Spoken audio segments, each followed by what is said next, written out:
ሰላም ሰላም የተወደዳችሁ የናይል አካዳሚ ቤተሰቦች እንዴት ናችሁ? በያላችሁበት የዓለም ዳርቻ ሁሉ ሰላማችሁ ይዛልኝ። የዚህ ቻናል አዲስ ሰዎች የሆናችሁ ላይክ፣ ሼር እንዲሁም ሰብስክራይብ ማድረጋችሁ እንዳትረሱ። ነባር ቤተሰቦቻችን ደግሞ እንደተለመደው ላይክ እና ሼር እያደረጋችሁ አማርኛ እንዲሁም እንግሊዝኛ ማንበብና መጻፍ ለተቸገሩት ሁሉ አዳርሱልኝ እያልኩኝ ከወዲሁ አሳስባለሁ። ይህ ናይል አካዳሚ ቁጥር 2 ነው። በውስጥ መስመር መማር ለምትፈልጉ ደግሞ ከዚህ ጋር በመናስቀምጥላችሁ ስልክ በቀጥታ መደወልም ሊሆን ይችላል። በኢሞ፣ በዋትስአፕ፣ በቴሌግራም በማንኛውም የሶሻል ሚዲያ አማራጮች ታገኙናላችሁ። አማርኛን እንዲሁም እንግሊዝኛን ቀለል አድርጋችሁ በአጭር ጊዜ ብቻ እንድትጽፉ እንድታነቡ እናደርጋለን። ብዙ ሰዎች ማንበብ መጻፍ ተቸግረዋል። እንዲሁም ጸሎት ማድረግ፣ ሌሎችንም በአማርኛ ቁርአን መቅራት፣ ሌሎችንም ባንክ ላይ ሄደው ገንዘብ ማውጣት፣ ፈርመው ብዙ ነገሮችን ማስተላለፍና መቀበል የተቸገሩበትም ስላለ ይህንን ለነሱ ሼር እያደረጋችሁ አድርሱልኝ እያልኩኝ ከወዲሁ አሳስባለሁ። ከዚህ በተጨማሪ ደግሞ ቴክስት መጻጻፍ ፈልገው ሳይጻፉ የቀሩ እንዲሁም ቴክስት ተልኮላቸው ያን ቴክስት ባለመጻፋቸው ወይም ባለማንበባቸው ብቻ ስልካቸውን ብሎክ በማድረግ ያን የላከላቸውን ሰው ብሎክ እስከማድረግ ድረስ የደረሱበት ደረጃ ስለሆነ እሱን ለመቅረፍ የተነሳ ነው ቻናል ስለሆነ ይህንን ቻናል ማንኛውም ሰው እንዲጠቀምበት ታስቦ የተዘጋጀም ስለሆነ ላይክ እና ሼር እያደረጋችሁ አዳርሱ እያልኩኝ ከወዲሁ አሳስባለሁ። ዛሬ ደግሞ ይዤላችሁ የመጣሁት አማርኛ በእንግሊዝኛ፣ አማርኛ ትርጉሙ በእንግሊዝኛ እንዲሁም የአማርኛን ድምጸት ተጠቅመን ደግሞ እንግሊዝኛ ፊደላትን በማሰማራት ወይም በመደርደር እንዴት አድርገን ሰላምታዎችን መለዋወጥ እንደምንችል፣ እንዴት አድርገን መጻፍ ማንበብ እንደምንችል፣ ድምጹ የአማርኛ ሆኖ ነገር ግን ፊደሉ የእንግሊዝኛ፣ ድምጹ የአማርኛ ሆኖ በእንግሊዝኛ፣ አማርኛ በእንግሊዝኛ እንዴት አድርገን መጻፍ እንችላለን፣ እንዲሁም ደግሞ ቀጥታ እንግሊዝኛውን ትርጉሙ በአማርኛ ምን ይመስላል የሚለውን ሶስቱን ባንድ አድርጌ ነው ይዤላችሁ መጣው። እስከ መጨረሻው ረጋ ብላችሁ ለመከታተል ሞክሩ። አሁን ቀጥታ ወደ ትምህርቱ እንሄዳለን። ከዛ በፊት ግን ማንኛውም ተማሪ መማር የሚፈልግ እሁድና ቅዳሜ ከ5 እስከ 6 ሰዓት እንግሊዝኛ እያስተማርን ነው የምንገኘው። የግሩፕ አለን።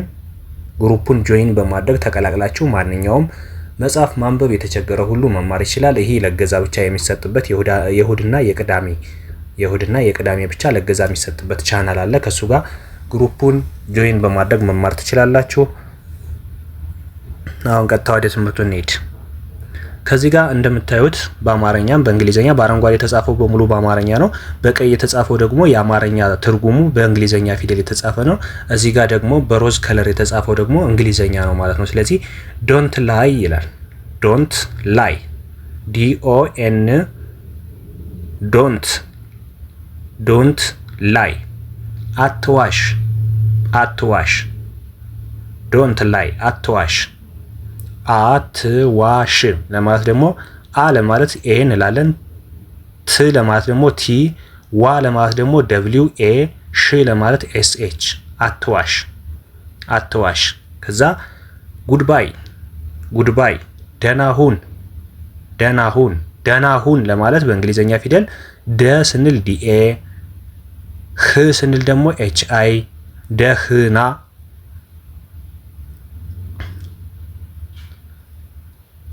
HI ህ፣ ና ስንል ደግሞ NA ደህና፣ ሁን ስንል ደግሞ HU ሁ N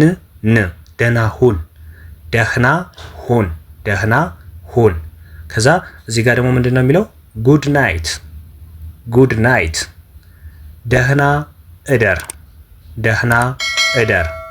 ደህና እደር ለማለት በእንግሊዝኛ ፊደል ተጠቅመን ደ ስንል DE፣ ህ ስንል ደግሞ HI ወይም H እናደርጋለን። ና ስንል NA ደህና። እደር ለማለት ደግሞ እ ለማለት E፣ ደ ለማለት D፣ ደ ለማለት ደግሞ DE፣ ር ለማለት አር ብቻዋን ትቆማለች። ስለዚህ ምን ይላል ይሄ ደህና እደር። ከዛ see you later በኋላ እንገናኝ። see you later በኋላ እንገናኝ ለማለት በ ስንል BE፣ ኋ ስንል HUA ማለት ነው። ኋ ማለት HUA ማለት ነው። ላ ስንል ደግሞ LA። በኋላ እንገናኝ ለማለት ደግሞ እ ስንል E፣ ን ስንል N፣ ገ ስንል ጂኢ፣ ና ስንል ኤንኤ፣ ኝ ስንል ጂኤን። በኋላ እንገናኝ፣ በኋላ እንገናኝ። አይ ኒድ ዩ፣ አይ ኒድ ዩ። ታስፈልገኛለህ፣ ታስፈልገኛለህ።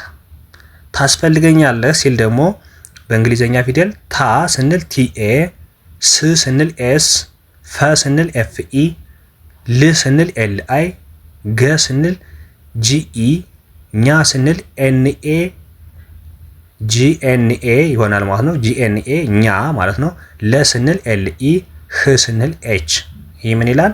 ታስፈልገኛለህ፣ ታስፈልገኛለህ፣ ታስፈልገኛለህ። ከዛ እዚህ ጋር ደግሞ ምንድን ነው የሚለው? ሁ ኢዝ ዛት፣ ሁ ኢዝ ዛት። ማን ልበል፣ ማን ልበል። ሁ ኢዝ ዛት፣ ማን ልበል፣ ማን ልበል። ማን ልበል ስንል ደግሞ ምንድን ነው የምናደርገው? ኤምኤ ማ ኤን ን ማን፣ ማን ልበል። ኤል አይ ስንል ል፣ በ ስንል ቢኢ፣ ል ስንል ኤል። ምን ይላል ይሄ? ማን ልበል፣ ማን ልበል። ከዛ አይ ታንክ ሶ፣ አይ ቲንክ ሶ፣ አይ ቲንክ ሶ፣ አይ ቲንክ ሶ። ይመስለኛል። አይ ቲንክ ሶ ካላችሁ አንድ ሰው ይመስለኛል፣ የሄደ ይመስለኛል፣ የመጣ ይመስለኛል ለማለት አይ ቲንክ ሶ፣ አይ ቲንክ ሶ። ይመስለኛል፣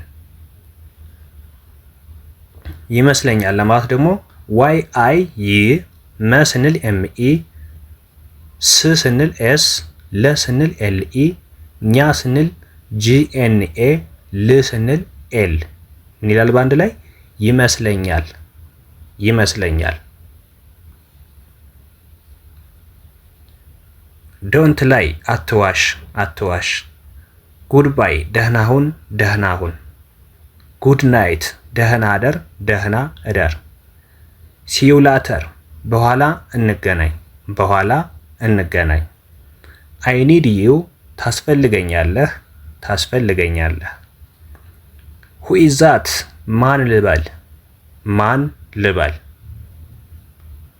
አይ ቲንክ ሶ፣ ይመስለኛል፣ ይመስለኛል። እዚህ ጋር እንደምታዩት ቤተሰብ በእንግሊዘኛ ትርጉማቸው አረንጓዴ፣ በአማርኛ ትርጉም አላቸው። እንደገና በአማርኛ ትርጉሙን ደግሞ በእንግሊዘኛ ፊደል ተጠቅመን እንዴት አድርገን ማንበብና መጻፍ እንደምንችል ቀለል ባለ ሁኔታ ነው ዛሬ ያቀረብኩላችሁ። በሌላ ክላስ ከምንገናኝ ደግሞ እናንተ ላይክ እና ሼር እንዲሁም ሰብስክራይብ እያደረጋችሁ ቤተሰብ ሁኑ። ነባር ቤተሰቦቻችን ደግሞ እንደተለመደው ላይክ እና ሼር ማድረጋችሁ እንዳይረሳ።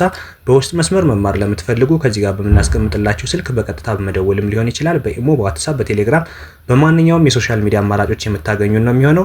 ቀጥታ መደወል ትችላላችሁ። በአጭር ጊዜ ብቻ አማርኛን እንዲሁም እንግሊዘኛን አቀላጥፋችሁ እንድታነቡ እንድጽፉ እናደርጋለን። ከዚህ በተጨማሪ ደግሞ እንግሊዘኛ በአማርኛ በጣም ብዙ ተማሪዎች የሚፈልጉት ስላለ እሱንም ደግሞ አቀላጥፋችሁ እንድታነቡ እናደርጋለን። እናንተ ብቻ የሚጠበቅባችሁ ወስናችሁ መምጣት ብቻ ነው። ማንኛውም ተማሪ መጀመሪያ ለትምህርቱ ምን ያህል ፍላጎት አለኝ፣ እንዴት እሰማረዋለሁ የሚለውን ራሱን አሳምኖ ወስኖ መምጣት ብቻ ነው የሚጠበቅበት። ከዛ በኋላ ያለው እናንተን የማሳወቅ ሁኔታ ለኛ ነው የሚሆነው። ቀለል ባለ ሁኔታ በአጭር ጊዜ ብቻ እንድጽፉ እንድታነቡ እናደርጋለን ማለት ነው። አብራችሁን ስለነበራችሁ ከልብ እያመሰገንኩ በሌላ ክላስ ከምንገናኝ ደግሞ መልካም ጊዜ ይሆንላችሁ እያልኩኝ ከወዲሁ አሳስባለሁ። ማንኛውም እንዲሰራላችሁ የምትፈልጉት ነገር ካለ ኮመንት ላይ አስቀምጡልን።